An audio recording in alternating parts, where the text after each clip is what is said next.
Hello there, ladies and gentlemen, and welcome to another episode of CookieCast. Today on CookieCast, it's the Laces Out podcast. That's right, we're talking NFL football. Unfortunately, no guests this week. Hold my hands up on that one, that's my fault. But me and Paul take on the reins, and I think we do a damn fine job. Wherever you're getting your podcasts, I will ask you this one thing. Please subscribe. And if you're already subscribing, then I can ask you to do another thing, which is get someone else to subscribe. That's how it works, right? Well, anyway, let's get cracking. So here we go. This is CookieCast, Laces Out podcast.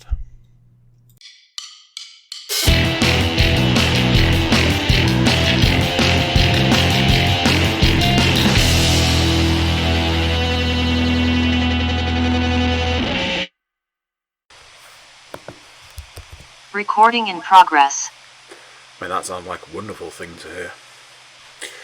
So, NFL football coming in hot. Straight off the bat, I'm going to have to hold up my hands on this one. We should have guests, and the reason we don't have guests is because I only looked into it yesterday. Now, I know what you're thinking. Well, that still sounds like enough time to me to get a guest. You are absolutely correct, but it's been a very, very, very busy day, and it was just too much to fit in. So, as it is every now and then, myself and my co-host Paul Williams take it on ourselves. We grab a rein each, and we set off over the frozen tundra that is NFL football. So, let's get cracking. Where do we want to start? It's just me and you. We haven't got any of these pesky guests to worry about. Well, obviously no guests and no guest predictions from a season-long perspective. And I mean, if we had have had guests, we still wouldn't have got any season-long predictions. So. That is true. Obviously, the scheduled guests have already been on so far this season, so it would have been slim pickings in that regard. But obviously, we're now at week 12, going into week 13. It's maybe a bit late to be taking Super Bowl picks when, no one's exactly going to be picking the Lions, are they? Let's be honest. I mean, at the start of the season, no one was picking the Lions, but you know what I'm saying. I suppose that just opens us up to just go straight through game week 12's winners and losers, and ultimately the winner in the terms of the predictions, I suppose. So, week 12, or as it was known, Thanksgiving week. Hope all of our American brethren had a wonderful time, enjoying some family get-togethers, lovely food, and most importantly, lovely football. 15 games in total, with just the Chiefs and the Cardinals on the bye last week, which I must admit until like last week I didn't think that was a thing. I thought all teams played Thanksgiving week. I don't know if it was just maybe that's just how it fell last season, that all the byes were either done or some teams just didn't take the bye on that particular week. But I don't know. Yeah, tis what it is. So yeah, 15 games in total. Coming bottom of the pile with what can only be described as a rather paltry 6 out of 15 correct. One of the guests, Mr. James Forrester Gray, not a strong week from James, unfortunately. He was joined in that regard by this person right here. A terrible off week. No! 6 out of 15 picks correct. At this point, I'd go for the teams that let me down, but it would take forever. So I'm just going to go for the teams that actually didn't let me down. So I had the Bears to beat the Lions, the Bills to beat the Saints, the Patriots to beat the Titans, the Bengals to beat the Steelers, Falcons to beat the Jags, and the Packers to beat the Rams. Every other team that I picked conspired to, let's call a spade, shit the bed. So, no point for Paulie this week. in, I suppose, second place, or no, well, it would be second place, with 7 out of 15 games picked correctly. I mean, it's not much better. It is one better.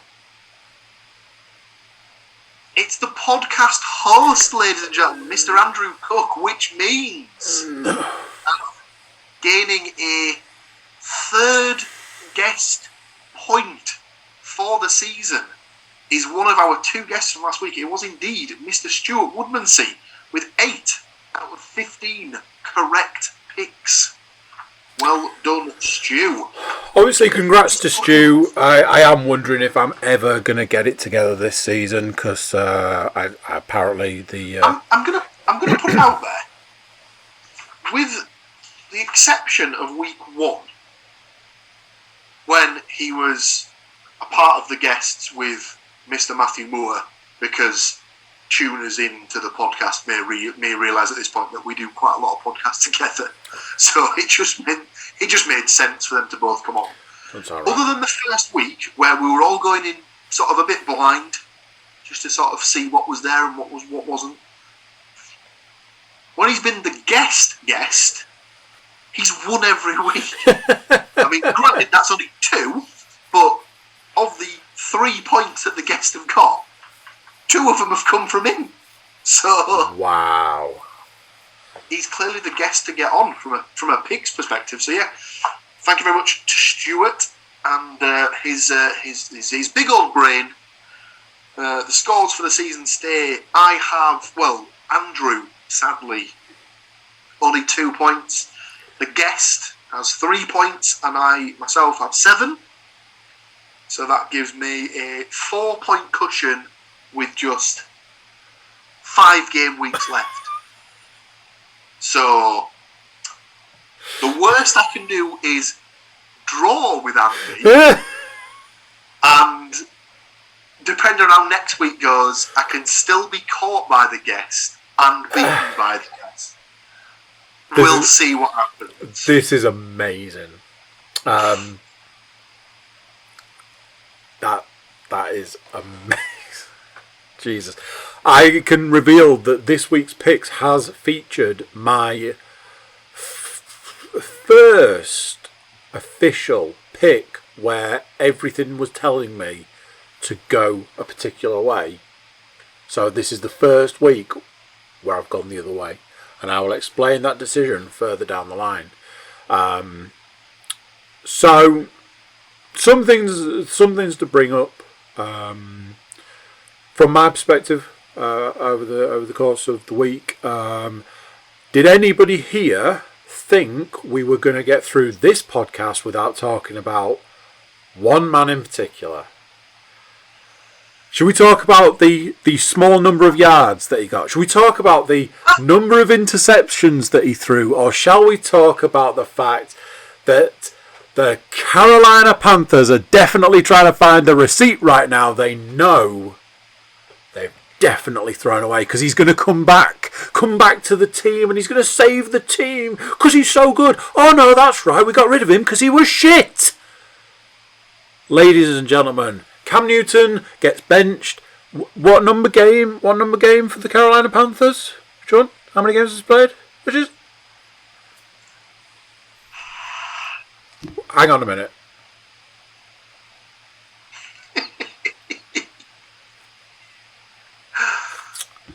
Audio listeners, get yourselves over to YouTube to check that one out.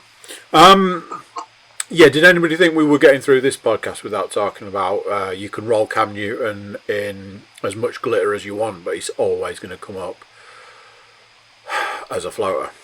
There was something else. Oh, yeah. We need to address the rumour. We need to address this because I have quite a lot to say about this. A rumour popped up earlier in the week that apparently the New York Giants were preparing to make a massive trade offer for number 3, Mr. Russell. Can't play football like he used to, Wilson. Well, so I wouldn't be surprised because obviously, I don't think he's made any secret of the fact that he thinks that his long-term future may be away from Seattle, so to speak. He has a famous wife who, for her job, needs to be in a high market city, which, with all due respect to Seattle, Washington, that is not. There was a lot of talk of Seattle, Washington was the birthplace of Starbucks coffee. So I mean, that right there. Starbucks, I believe the grunge movement was started in Seattle. Absolutely was. Listen, Seattle's got a lot going for it. I mean, I love Frasier. Who doesn't love Frasier? But even in Frasier, he goes on about the fact that it never stops raining in Seattle and stuff like that. So, and that's a guy who was born there.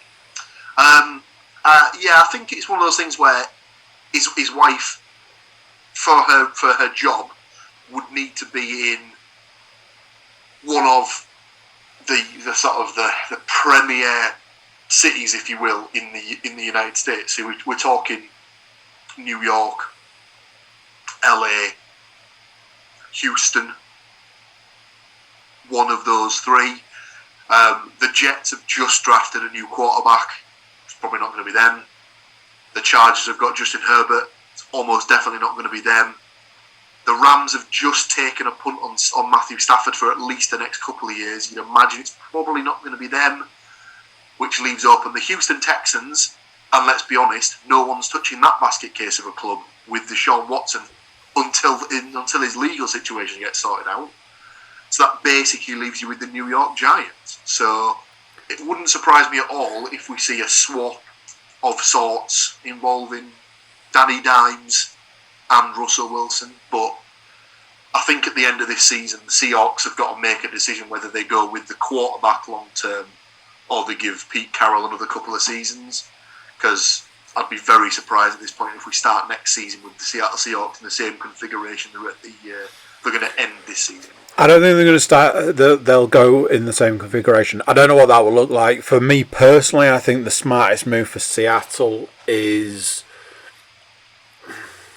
I'm just so completely torn on this. Part of me says stump up the cash and let Russell Wilson know that he's your franchise quarterback and you're going to do whatever you need to get him back on track, because he seems a little off kilter, especially this season. Something's not right. Whether it's mourning the loss of that Super Bowl team that were just so dominant. And, you know, I'll shout it from the rooftops forever as far as the Legion of Boom stuff. You know, for me, that season was just an absolute monster of a season. You know, you've got, legends such as your Marshawn Lynch and stuff like that. Russell Wilson back in those days was top tier quarterback, which he isn't now. You know, they're getting beaten left, right and centre. You know, this weekend went to show that there is something wrong in Seattle. I don't want to see Russell Wilson go to the Giants. I'm not about to say anywhere but the Giants, but I'm not. I was trying to work through who he would have to throw the ball to, hand off the ball to, and it's just it's a bit of a desolate wasteland at the Giants. And I think, you know, moves like that are saying, I don't want a career in football anymore. For me personally, I understand, you know, you can always build a team back up. You look at teams like the Browns, you know, you look at the Bills, teams that have been in a position for a long time to then start that building back to being, you know, playoff contenders and stuff like that. The Bengals are a great example this season. So I'm not saying that if he went to the Giants, that they couldn't build around him. But part of me wonders whether there's something fundamentally wrong with him as far as the game's concerned. I don't hide that Seattle's probably my top team. It's up there. I like to I like a selection of teams. Going back to 1986 when I had like a wall of American football team posters and stuff like that. They were different teams. Back in those days, you grabbed hold of as much American football as you could get your hands on because it was so scarce in this country. I think I've just carried that on, but the Seahawks are up there for me, and maybe for me, I'm still carrying a little bit too much nostalgia for the team that was, which certainly isn't anymore. So yeah, not sure what to make of it. Don't know what's going to come of it, but we will certainly keep an eye on it. Anything stand out for you over the last week?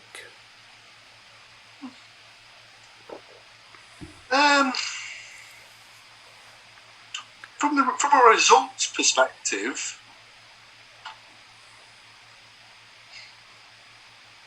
not really. I mean, we've got a there was a couple of surprising ones, like obviously the Eagles getting turned over by the Giants was a bit of a surprise. I don't think anyone really saw that one coming. Nope. We kind of need to ask, what is going on in Washington? Is it because I feel like this is an illusion, but when you look at the books and you look at their score for the season, one of those defeats came at the hands of the Washington football team. I personally can't think of many people that were looking at this weekend and going, Seahawks versus Washington. I'll have the Washington football team, please. I imagine that's where I know I will have dropped a point. I don't know if most will have dropped a point on that game. Yeah. Is it just an illusion? Have they just had some weird games, or are they good? The strangest thing about the Washington football team for me is the fact that arguably their strength is their defense, and their defense is arguably the weakest it's going to be at the minute because they've lost Chase Young and I think it's Montez Sweat. Yeah, who were arguably their two best defensive players. So I'm not going to lie.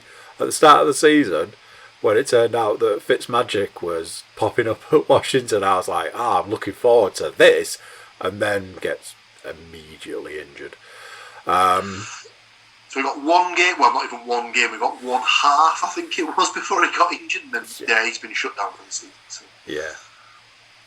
There have been some season enders over the course of the week. I know one popped up in our fantasy group. Like you say, you've got those teams that are... It's another season where there's teams that are quite banged up. I know from being part of various like Facebook groups and stuff for the NFL, there's things wondering if the Steelers season might just be over at this point, and things like that. It's that thing, innit? Season's not over till it's over, but so. With the Steelers, I don't know if I'm going to be treading on any toes in the from a stats perspective of this, but Mike Tomlin's never had a losing season with the Steelers. Yep. And obviously they're currently, even though we're playing an odd number of games, they've still managed to find themselves at 500, even though they've played 11 games, which is impressive because they have 5 wins, 5 losses and a tie. Yeah, there are those quarterbacks that announce retirement, and you go, my God, that's so. I will always throw out the Andrew Luck thing. That when he announced his retirement, I was like, wow, that seems so early. And then people then started breaking down the number of injuries he's had, how he was feeling about the game mentally and stuff like that.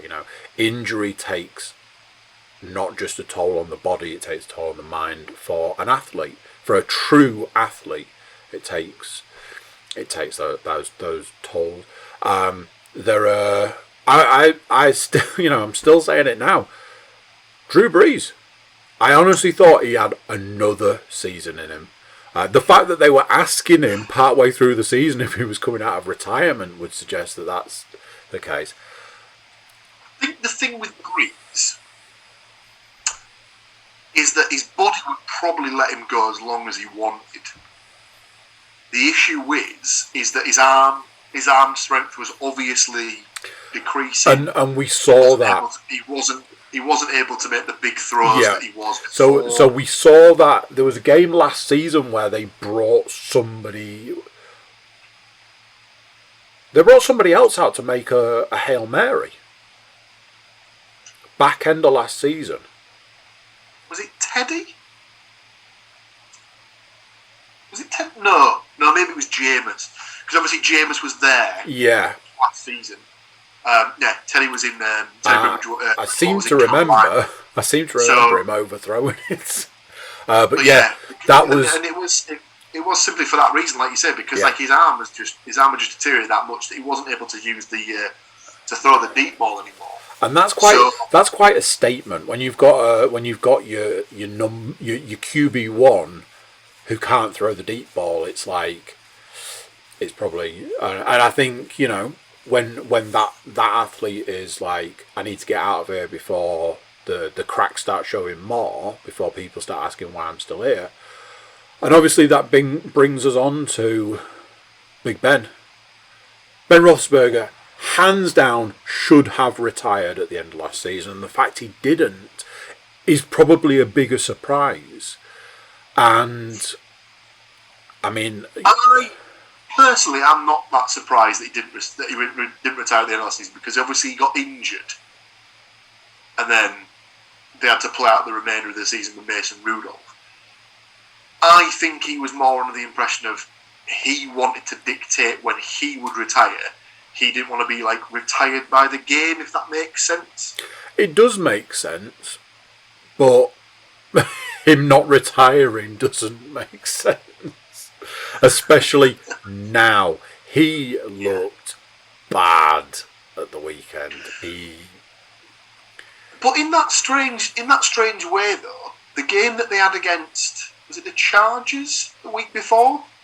Where I think he had something like 3 touchdowns in the fourth quarter alone. Yeah. Like, he's still got little pockets where he can just pop up and he'll do really ridiculously good things and stuff like that. So there's obviously still a player in there somewhere. It's just a case of how many times a season he can bring it out.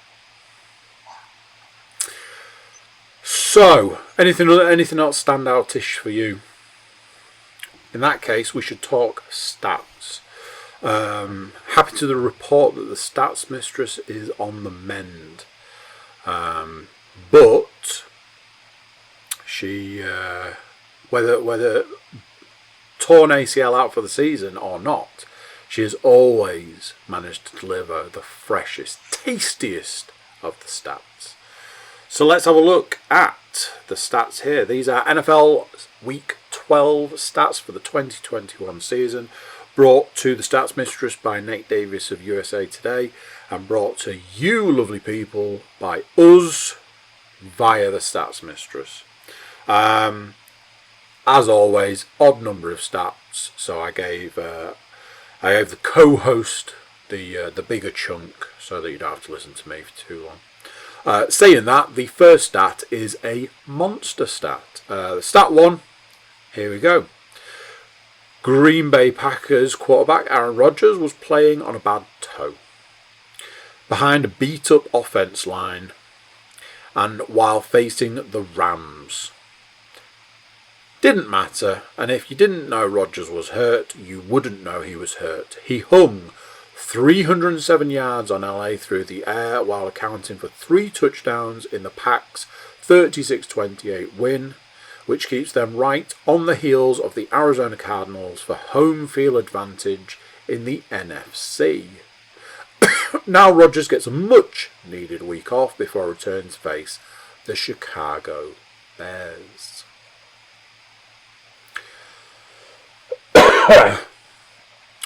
Number 2. The Las Vegas Raiders are 6-0 this season when quarterback Derek Carr passes for at least 300 yards, and 0-5 when he doesn't.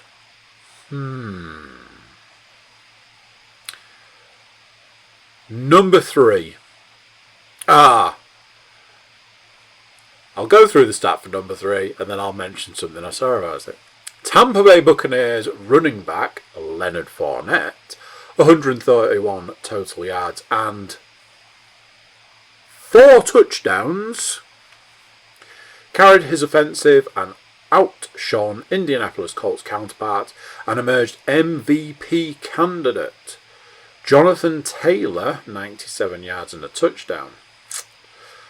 As the Bucs hung on for a 38-31 victory in Indy, Fournette sprinting 28 yards for the game-winning score with 20 seconds left. I saw one of Gronk's little videos where he had Leonard Fournette with him, and they were trying to find a new name for Lenny. So they were calling him Lenny Four Tuddies, which, you know, it's one of those. No matter how much you want to hate a situation like that, you are talking about a man who scored 4 touchdowns in a game, and it's kind of a bit of a whatever.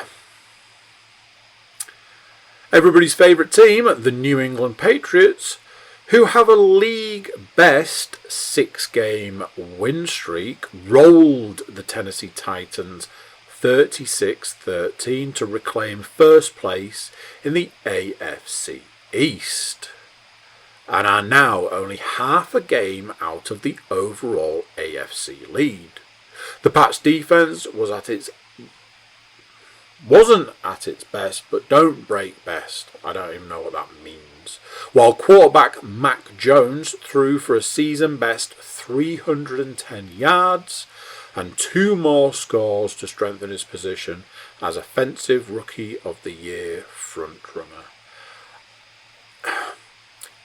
All I'm going to say at this point in time is I do not like anything I'm hearing about the Patriots, because it's all it just took Belichick a little while to dial it all in, and he's back now, and we've got all these wins, and Patriots are off to the playoffs, the Super Bowl back. I'm like, shut up. Just give us a little while to recover from having to listen to it year in, year out. Just give us a couple of seasons without. And my final stat. Meanwhile, the Titans fell out of the AFC's catbird seat, as it became obvious their issues go far beyond the absence of injured running back Derrick Henry. Tennessee ran for 270 yards Sunday, 165 more than New England, but didn't get anything out of quarterback Ryan Tannehill or the defense while turning the ball over 4 times. The Titans effectively have a 3-game lead on the Colts, whom they've already swept in the AFC South, but have a lot of work to do if they're going to be a legitimate playoff threat. And I believe it's over to you. Certainly is, Mr. Cook. So, the AFC's new number 1 seed? How about the Baltimore Ravens, 8-3, who survived quarterback Lamar Jackson's 4 interception night to outlast the Cleveland Browns 16-10 on Sunday? Maybe switch it up, Lamar, given all those picks were on passes to your buddy Mark Andrews. Shots fired, most definitely. Do you see that Mark Andrews catch? I've not seen much of that game. catch was bonkers. I'll have to go back and watch it. Maybe it's time to give Bengals running back Joe Mixon at least some MVP consideration. He's got a pair of touchdowns in each of the past 4 games, a Cincinnati record, and something no player in the league has done in the past 15 years. And he hasn't been denied end zone entry since week 3. Mixon's 165 rushing yards on Sunday represented a career high. I think I actually did say in our group that he always seems to be lower in fantasy drafts than he probably should be, because he's always a high performer. Yeah. It was at that point that someone did point out that he's lost quite a few games in previous seasons to injury. We won't go there. Yeah. Don't bury the Miami Dolphins just yet. After a 1-7 start, capped by a 7-game slide, the Finns have come up for air to win 4 in a row. Credit Miami wide receiver Jalen Waddle, who caught 9 passes for 137 yards and a touchdown in Sunday's 33-10 walkover against the unravelling Carolina Panthers, much to Andrew's delight. Waddle's 77 receptions lead all rookies.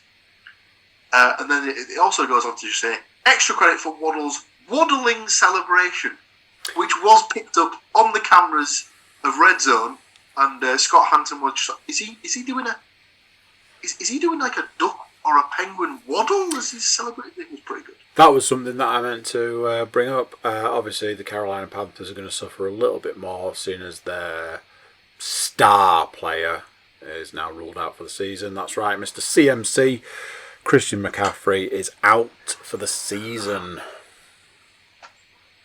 Not good. Oh dear. Definitely not good for probably the majority of everyone's fantasy teams, I'm assuming. The Grey Broncos, 6-5, won 28-13 and pulled even with the Chargers and Raiders for second place in the AFC West.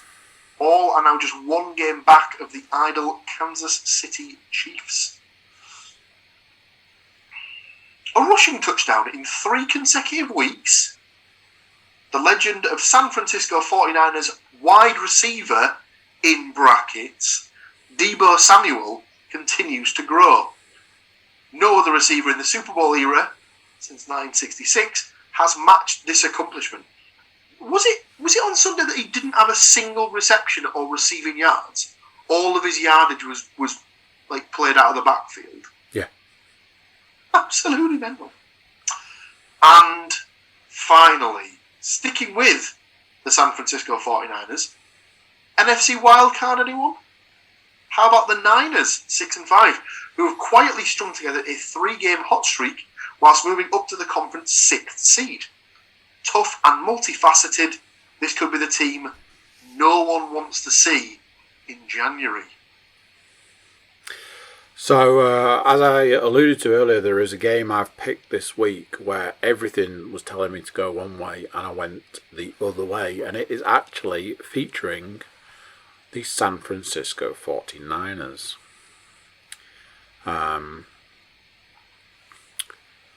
So those are the stats, and that kind of closes us off for week 12. Now we have to talk about the unlucky week, week 13, where, I mean, who knows what might happen? The Bucks might lose again. Without a guest, one of our supposed guests has, I believe, put their picks in. Because one of this week's guests should have been the stats mistress, but still in recovery, unable to be on camera, and just doesn't really want to. However, like I say, I do believe that she has sent in some picks. I know I sent my picks. So, what are the picks looking like? What are the games looking like? Well, 14 games this week. And the teams that are on bye, I know one of them is the Browns. I don't see the Panthers listed anywhere. So, let me just double check who the other two teams are. Let's have a look. Browns, Panthers. No, I think I could tell you because I think I've got an issue in one of the fantasy leagues. I've got a player who's on a bye, and I haven't got a backup. It is the Browns, the Panthers, the Packers, and the Titans. That was it. Which means that next week, in week 14, I believe we finish off with the last 4 teams that are on a bye, which is the Colts, Patriots, Dolphins, and Eagles. He says, yeah, so week 15 is a full slate of 16 games. Week 16 is a full slate of 16 games, one of which is on Christmas Day. Do you know what? Scratch that. 2 of which are on Christmas Day, technically, because one's 9:30 p.m. British time, Yep. and one's 1:15 a.m. on the Sunday. Yep. So that would be 2 games on Christmas Day. They love getting a couple of Christmas Day games. You got full slate of games in week 17 and full slate of games in week 18. So yeah, so by this time next week, all of the buys will have been completed. So 14 games. So therefore, 14 points up for grabs to grab the actual overall point for the week. A lot of consensus picks this week. So not that many games where we've got differences in opinion. So I'll just fly through. We open the week with the Thursday Night Football, which is 2 of the teams that played on Thanksgiving, actually. So we have the Dallas Cowboys travelling to New Orleans to take on the Saints in the opener on Thursday Night Football. Across the board, we've all gone for the Cowboys in that one. The Saints are obviously banged up in several positions. They should have Alvin Kamara back if he doesn't have any sort of adverse reaction to his current injury woes that have cost him the last 3 games. But we'll wait and see. Fantasy owners at this particular point sweating on Alvin Kamara. Please, if you wouldn't mind, that would be nice. He loves making an entrance, though, doesn't he? You are? He loves making an entrance, though, doesn't he? So Don't we all, Andrew? Next up, we've all gone for the Dolphins to take care of the Giants, the Colts to take care of the Texans, the Vikings to take care of the Lions, and the Eagles to take care of the Jets. I didn't realise the Eagles were playing back-to-back weeks in New York, which I thought was a bit odd. Next up, we've all gone for the Cardinals to beat the Bears when they come off the back of their bye week. Now, the next game gives us our first difference of opinion. So we have the Chargers travelling to Cincinnati to take on the Bengals. Both me and you have picked the Bengals to get the win here, whereas Leanne has gone for the Chargers. I think it's one of those 50-50 games, but I just think the Bengals are the hotter hand at the minute, and they're at home, so wouldn't be surprised there. Next up, we've all gone for the Buccaneers to take care of the Falcons. The Rams at home to the Jags. No shock there. We've all gone for the Raiders to beat the Washington football team at home. Even though Washington keeps putting these results together where they beat teams they probably shouldn't beat. So this is what I was saying. It's probably one of those games where they'll run out a 2-touchdown winner or something like that. We've all gone for the Ravens to put a beating on the hapless Steelers, which leaves us with 3 games left for the week. And next one is one of a difference of opinions. We have the 49ers travelling to Seattle to take on the Seahawks. Both me and Leanne have gone with the 49ers to keep that little run going, whereas the resident Seahawks fan in the room has obviously gone with them. He's obviously thinking that Russell's got something against the 49ers and he's going to put a whooping on. So that's the game. That's the game where I was like, I should be picking the 49ers here, but every week there is a point in time where I pick games just because I should. And there are every week in, week out, there are games that just go completely haywire. And I was like, let's pick a game to go the other way. And why not make it this game? So that was my thought. Absolutely. I don't disagree with you at all there. Then we've got the last 2 games of the week, so we move into the prime time game. So on the Sunday Night Football, we have Broncos going into Kansas City to take on the Chiefs. Surprise, surprise, we've all backed the Chiefs there. And I think, arguably, but probably not arguably, game of the week, the hot hand New England Patriots travelling to Buffalo to take on the rejuvenated Bills. Now, of the 3 of us, both myself and you, Andy, have backed the Bills to get the win here, whereas Leanne has taken the Patriots.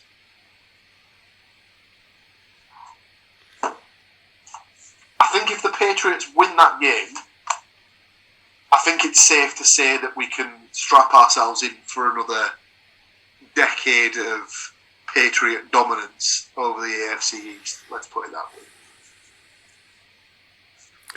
I don't like it. I don't like it at all. I'm not a fan. Not going to lie. That right there is your Week 13 slate of games. Interesting. Very interesting. Very interesting games coming along. So, any other business? Anything else on the docket? Okay. Now from me, lad. So, there we go. That's it. It's all in the book. It's all in the bag. We will be here next week, depending who our possible guests are, depending on whether we might have any, and if I've got the forethought to actually get them involved. Tune in to find out. That's it for this one. We will catch you next week talking more football from across the pond.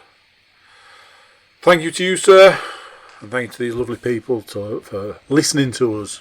We'll catch you next time. Bye. So there we go. What do you think to that? Another one done. Another week of games gone. Another week of games to come. But it's quickly coming to the end of the season. Ugh. Thank you all for listening, watching, or whatever you're doing to get this podcast. But whatever you are doing, please do subscribe. You can also check out our website, thecookiecast.com. Over there you'll find social media links and email links, and you can drop us a line and let us know how you're getting on. There we go. That's it for this one. Until next time, I'm going to say bye, and I'll see you then.